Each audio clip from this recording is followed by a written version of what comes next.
Okay guys, it looks like we're doing chapters 23 and 24 today from James and the Giant Peach. For chapter 23, we're going to get right into it. In a flash, everybody was up on top. "Oh, isn't it beautiful?" they cried. "What a marvelous feeling."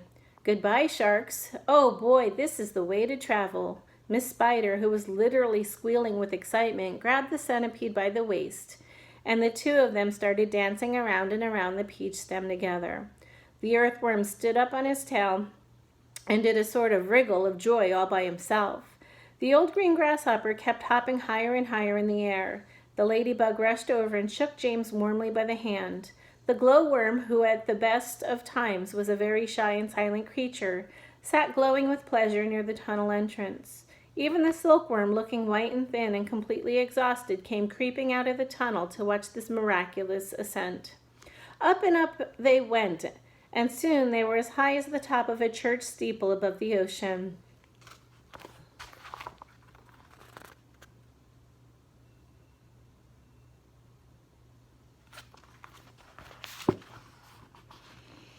"I'm a bit worried about the peach," James said to the others as soon as all the dancing and the shouting had stopped. "I wonder how much damage those sharks have done to it underneath.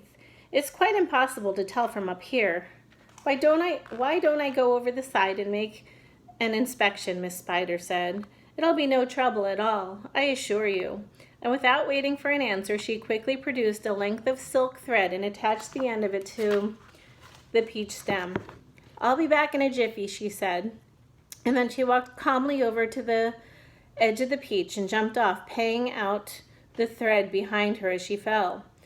The others crowded anxiously around the place where she had gone over. "Wouldn't it be dreadful if the thread broke?" the ladybug said. There was a rather long silence. "Are you all right, Miss Spider?" shouted old green grasshopper. "Yes, thank you," her voice answered from below. "I'm coming up now." And up she came, climbing foot over foot up the silk thread, and at the same time tucking the thread back cleverly into her body as she climbed past it. "Is it awful?" they asked her. "Is it all eaten away? Are there great holes in it everywhere?" Miss Spider clambered back onto the deck with a pleased but also rather puzzled look on her face. "You won't believe this," she said, "but actually there's hardly any damage down there at all. The peach is almost untouched. There are just a few tiny pieces out of it here and there, but nothing more." "You must be mistaken," James told her. "Of course she's mistaken," the centipede said. "I promise you I'm not," Miss Spider answered, "but there were hundreds of sharks around us. They churned the water into a froth. We saw their great mouths opening and shutting." "I don't care what you saw," Miss Spider answered. "They certainly didn't do much damage to the peach." "Then why are we still sinking?" the centipede asked. "Then why did we start sinking?" the centipede asked. "Perhaps we didn't start sinking," the old green grasshopper suggested. "Perhaps we were all so frightened that we simply imagined it." This, in a point of fact, was closer to the truth than any of them knew. A shark, you see, has an extremely long, sharp nose, and its mouth is set in a very awkwardly underneath its face and a long way back. This makes it more or less impossible for it to get its teeth into a vast, smooth, curving surface such as the side of a peach. Even if the creature turns onto its back, it still can't do it because the nose always gets in the way. If you haven't ever seen a small dog trying to get its teeth into an enormous ball, then you will be able to imagine if you have ever seen a small dog trying to get its teeth into an enormous ball, then you'll be able to imagine roughly how it was with the sharks in the peach. "It must have been some kind of magic," the ladybug said. "The holes must have healed up by themselves." "Oh, look, there's a ship below us," shouted James. Everybody rushed to the side and peered over. None of them had ever seen a ship before. "It looks like a big one. It's got 3 funnels. You can even see people on the decks. Let's wave to them. Do you think they can see us?" Neither James nor any of the others knew it, but the ship was now passing beneath them. Was actually the Queen Mary, sailing out of the English Channel on her way to America. And on the bridge of the Queen Mary, The astonished captain was standing with a group of his officers, all of them gaping at the great round ball hovering overhead. "I don't like it," the captain said. "Nor do I," said the first officer. "Do you think it's following us?" said the second officer. "I tell you, I don't like it," murmured the captain. "It could be dangerous," the first officer said.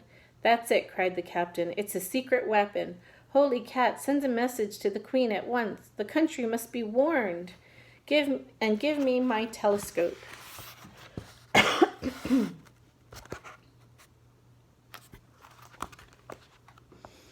The first officer handed the telescope to the captain. The captain put it to his eye. "There's birds everywhere," he cried. "The whole sky is teeming with birds. What in the world are they doing? And wait a second. There are people on it. I can see them moving. There's do I have this darn thing focused right? It looks like a boy in short trousers. Yes, I can distinctly see a little boy in short trousers standing up there. And there's a sort of giant ladybug." "Now just a minute, Captain," excuse me, the first officer said. "And a colossal green grasshopper." "Captain," the first officer said sharply. "Captain, please." "And a mammoth spider." "Oh dear, he's been at the whiskey again," whispered the second officer. "And a simply enormous centipede," screamed the captain. Call the ship's doctor," the first officer said. "Our captain is not well." A moment later, the great round ball disappeared into a cloud, and the people on the ship never saw it again. Chapter 24. But up on the Peach itself, everyone was still happy and excited. "I wonder where we'll finish up this time," the earthworm said. "Who cares?" they answered. "Seagulls always go back to the land sooner or later." Up and up they went, high above the highest clouds, the Peach swaying gently from side to side as it floated along.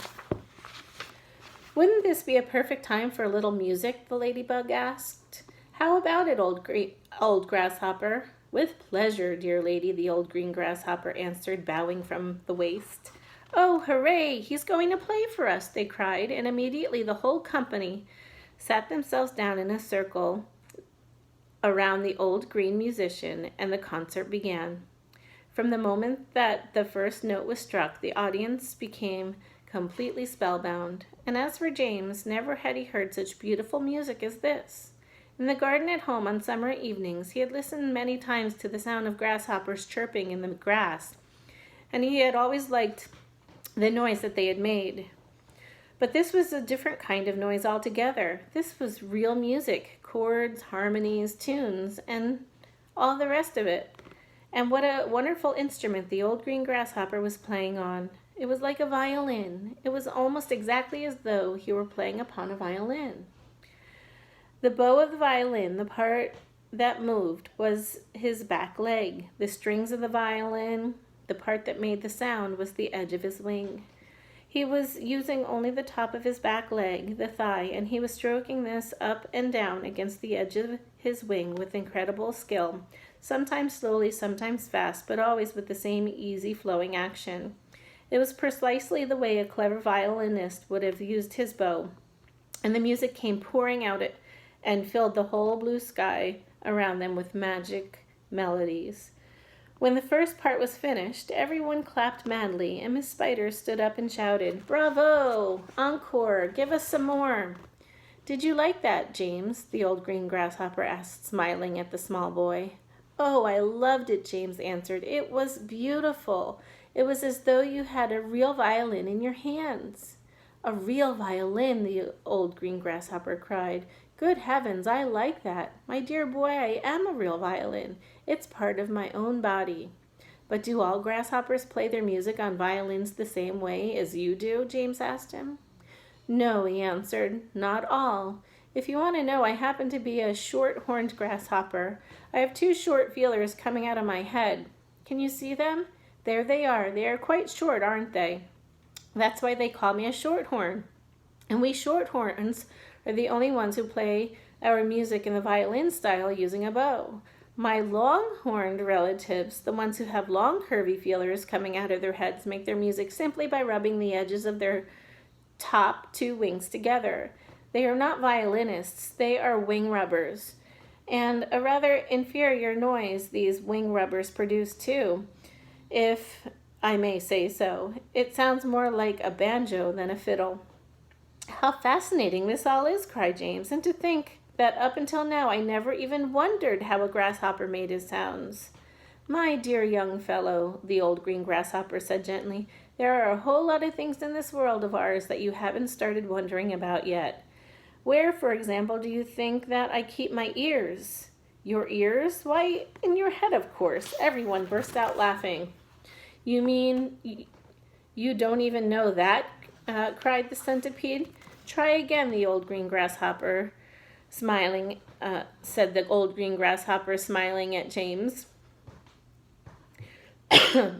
You can't possibly keep them anywhere else. Oh, can't I? Well, I give up. Where do you keep them? Right here, the old green grasshopper said, one on each side of my tummy.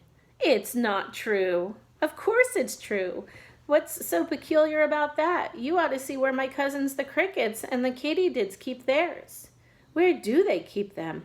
In their legs, one in each front leg just below the knee. You mean you didn't know that either? The centipede said scornfully. You're joking, James said. Nobody could possibly have his ears in his legs. Why not? Because it's ridiculous, that's why. You know what I think is ridiculous? The centipede said, grinning away as usual. I don't mean to be rude, but I think it's so ridiculous to have ears on the sides of one's head. It certainly looks ridiculous. You ought to take a peek in the mirror someday and see for yourself. Pest, cried the earthworm. Why must you always be so rude and rambunctious to everyone? You ought to apologize to James at once. Okay, I hope you enjoyed today's reading. See you tomorrow. Love you guys.